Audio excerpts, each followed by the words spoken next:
पाकिस्तान एक बार फिर से कर्ज के संकट में घिरा हुआ देश, उसकी हालत दिन पर दिन खराब होती जा रही है।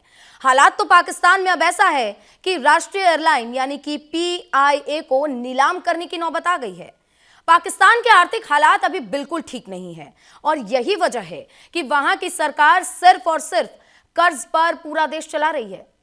इसी कर्ज के चलते अब पाकिस्तान अपनी राष्ट्रीय एयरलाइन को बेचने को मजबूर हो चुका है, क्योंकि पाकिस्तान पूरा देश कर्ज में डूबा हुआ है।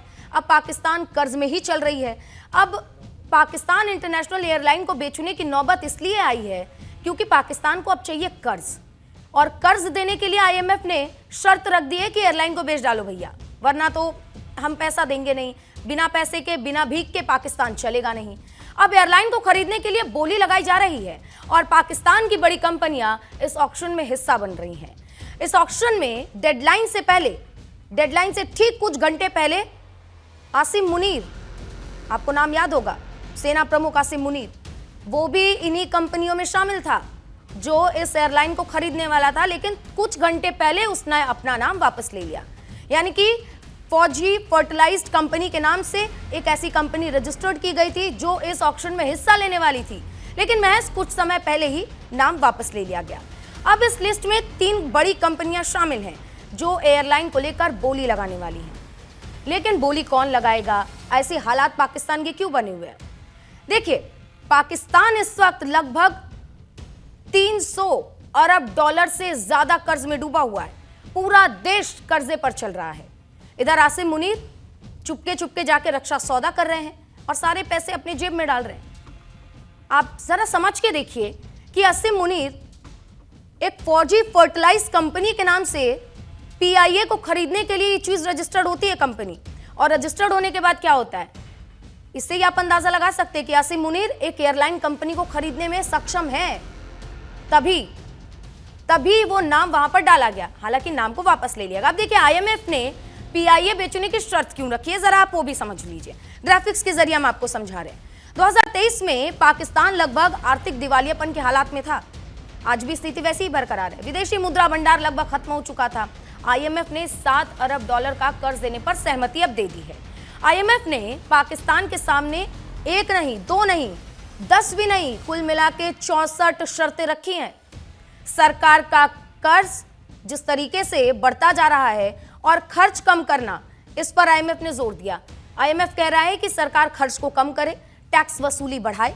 घाटे में चल रही सिर्फ एक पीआईए ही नहीं, बल्कि कई ऐसी सरकारी कंपनियां हैं जिनका निजीकरण करने के लिए आईएमएफ ने शर्त रख दी है। अधिकारियों की संपत्ति को भी सार्वजनिक करना होगा, ये बात आईएमएफ कह रही है, क्योंकि वहां पे जो बैठे अधिकारी हैं ना, उनके पास खूब पैसा है। आप इसी बात से अंदाजा लगा सकते हैं कि जिस तरीके से आसिम मुनीर ने वो एयरलाइन खरीदने के लिए अपनी नाम में जो है वो लिस्ट में अपना नाम रखा था। अब देखिए, पीआईए को खरीदने की रेस में कौन कौन है वो भी समझ लीजिए। 3 बड़ी कंपनियां इसमें शामिल हैं। लकी सीमेंट लिमिटेड, और इस लकी सीमेंट लिमिटेड में 4 छोटी छोटी कंपनियां शामिल हैं।